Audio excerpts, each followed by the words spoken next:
Hello everyone, this is Li Wang. Happy to present our work about addressing class imbalance in federated learning. This presentation is divided into 4 parts. Let's begin with the background of our work.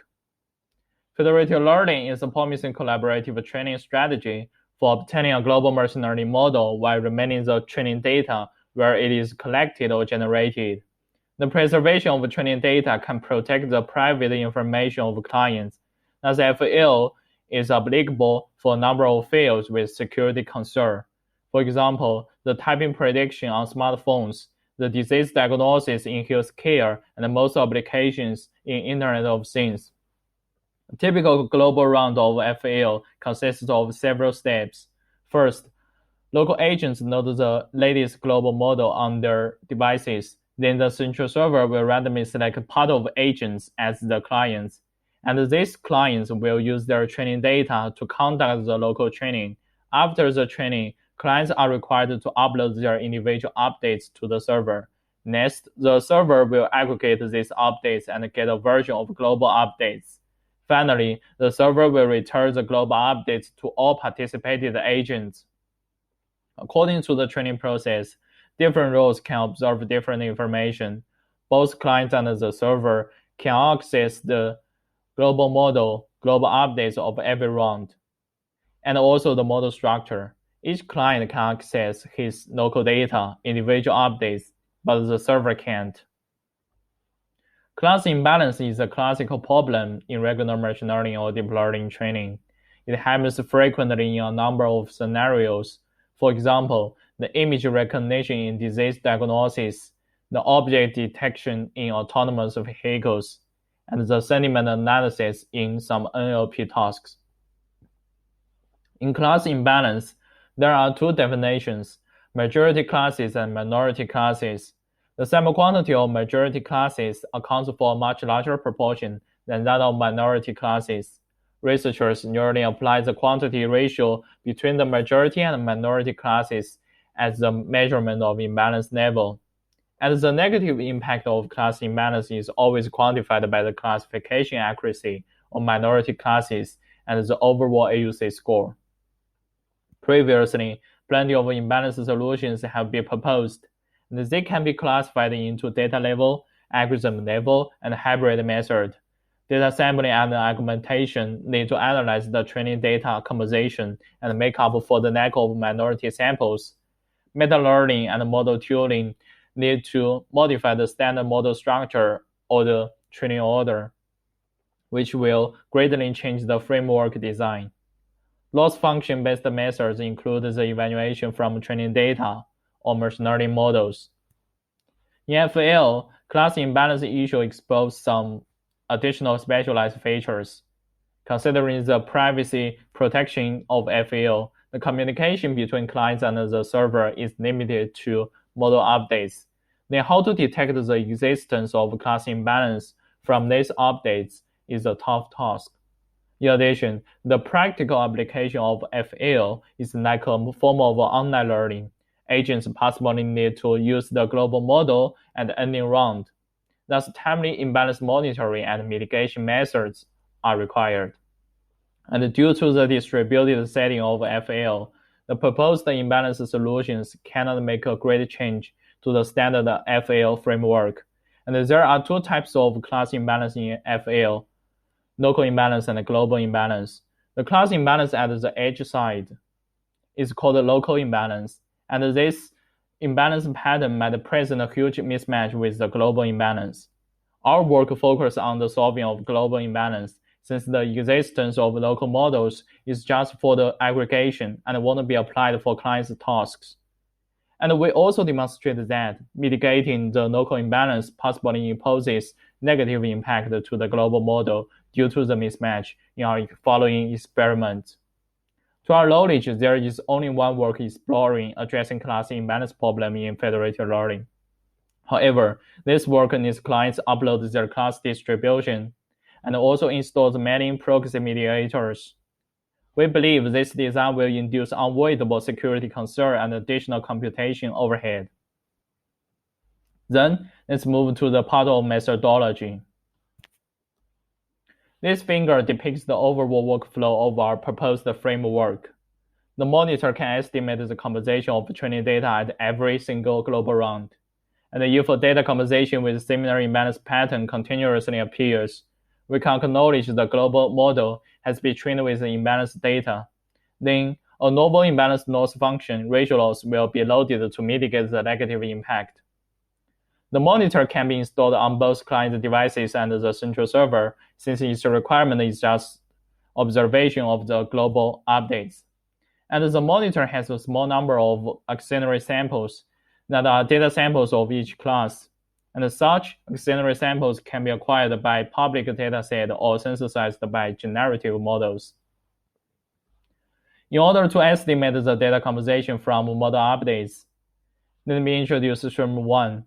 This theorem presents that if the inputs of the last layer from two samples are same during training, the connection with updates between the last layer and its former layer of these two samples will be same.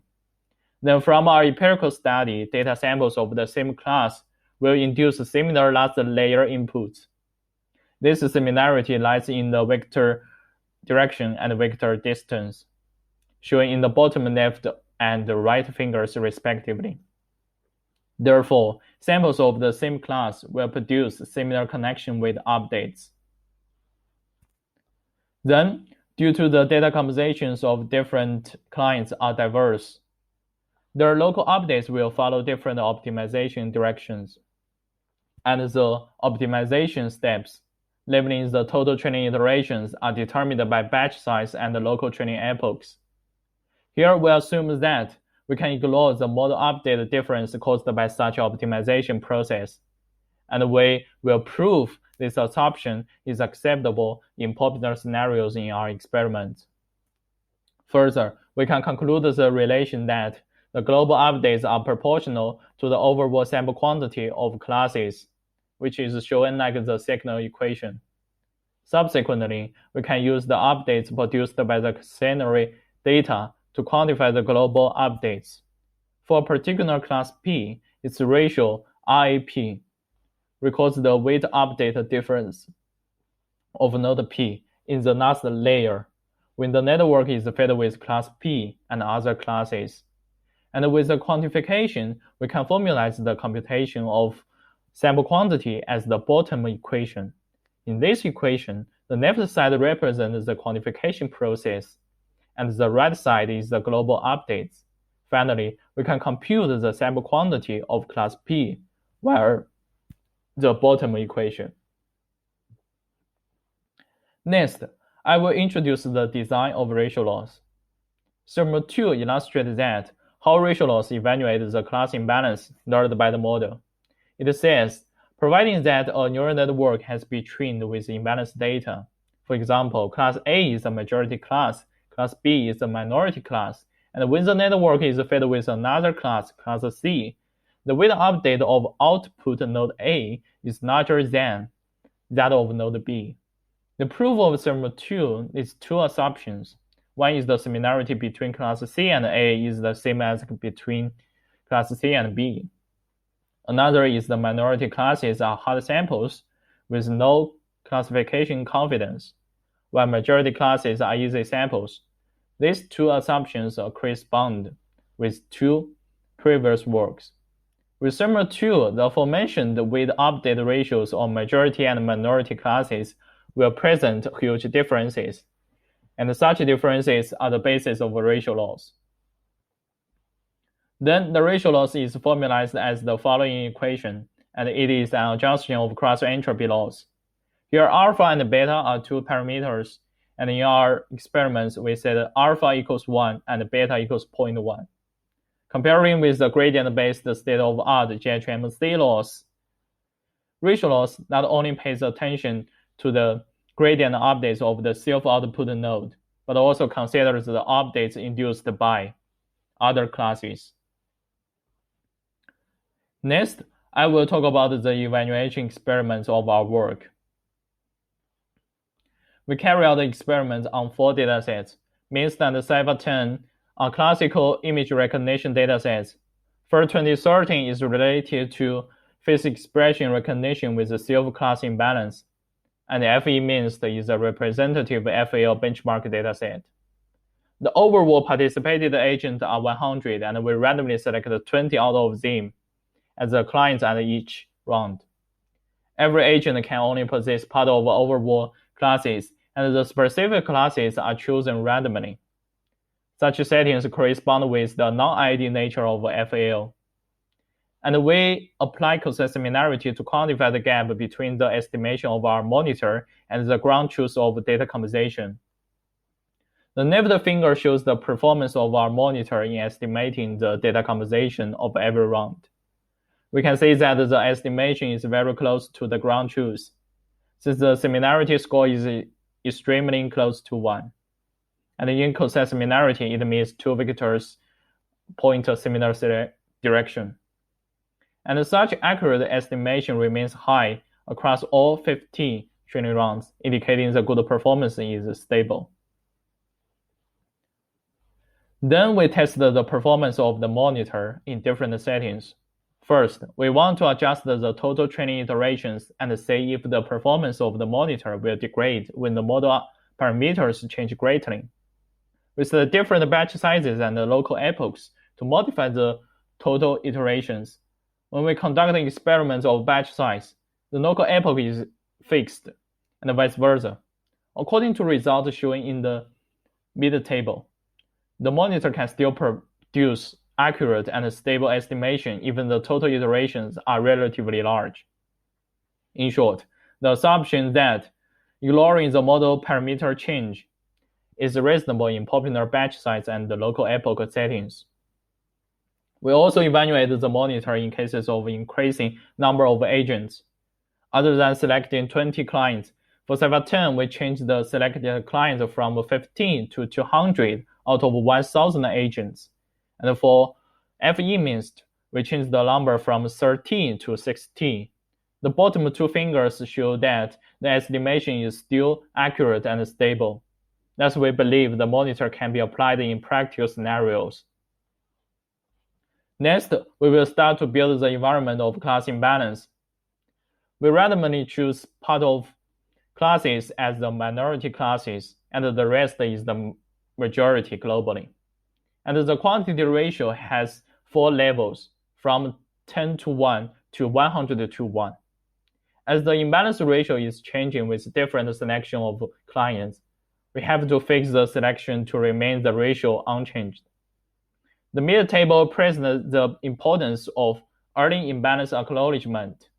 EMS represents the imbalance is detected at the end, middle, and start of FAO training, respectively. When we assume if the imbalance is detected, the dataset will be switched to balanced.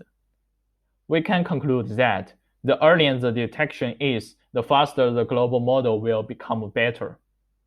Then we are the first to illustrate the possible negative impact imposed by addressing local imbalance to the global model. In the bottom table, LMSE denotes the mean square loss function, while LMFE is a previous imbalance solution which relies on the analysis of local data. And we apply co-similarity to quantify the mismatch level between the local and the global imbalance. Based on the data shown in the table, we can say the MFE loss can only work effectively when the mismatch is small, while in cases of large mismatch, it performs worse than the MSE loss, certifying the negative impact to the global model. It's time to look at the performance of ratio loss. In FAO setting, we conduct experiments under 5 levels of imbalance. B represents the training data is balanced, and we choose cross-entropy loss, focal loss, and GHMC loss as the most applicable FAO imbalance solutions, and compare ratio loss with them. ACM denotes the classification accuracy of minority classes. According to results shown in the top corner and mid tables, the ratio loss performs the best in terms of both ACM and AUC score. And for regular non-FAO training shown in the bottom table, the ratio loss can still achieve the best performance. We also visualize the convergence process when applying ratio loss. From the mid-left finger, we can observe that after the loading of ratio loss, the loss will have a steep increase, which indicates ratio loss has detected the imbalance and made up for the minority classes. Afterwards, the convergence is smooth. And the comparison with other loss functions shown in the mid-right finger indicates the convergence speed of ratio loss is not known. The bottom table presents the classification accuracy of majority classes and demonstrates that our ratio loss won't sacrifice the performance of majority classes to offset the improvement of minority classes. Except for the imbalance ratio, we think the mismatch level also influences the performance of loss functions.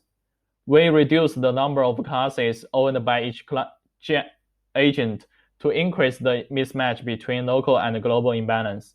The middle-left finger shows the performance of different loss functions when the mismatch between the local and global imbalance is changing. Although the performance of all loss functions are degrading with the increase of mismatch, the ratio loss can remain the best.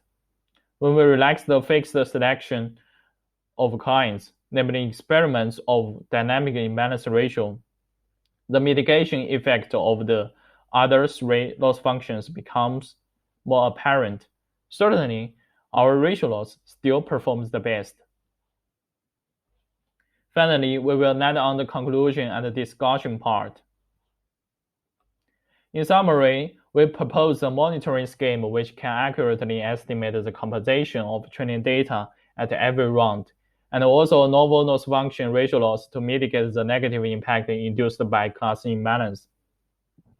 Two theorems are supporting our methods, and extensive experiments demonstrated the accurate estimation of the monitor and the great performance of ratio loss in improving the classification accuracy on minority classes in cases of both FAO and non-FAO. In the end, we will discuss some relative issues. Our proposed framework works effectively in horizontal federated learning, in which the feature space of agents are highly overlapped.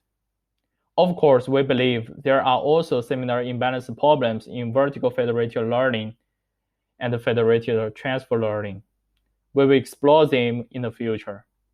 As for the possible security issue of the data composition estimated by our monitor, we noticed that there is a previous work that needs the class distribution to launch the reconstruction attack shown in the bottom finger. But in FAL, we concern about the privacy protection of particular individual agents, and the individual updates are still unreachable. Thus, we think the monitor won't result in serious privacy leakage. This is our presentation. Thank you for your listening.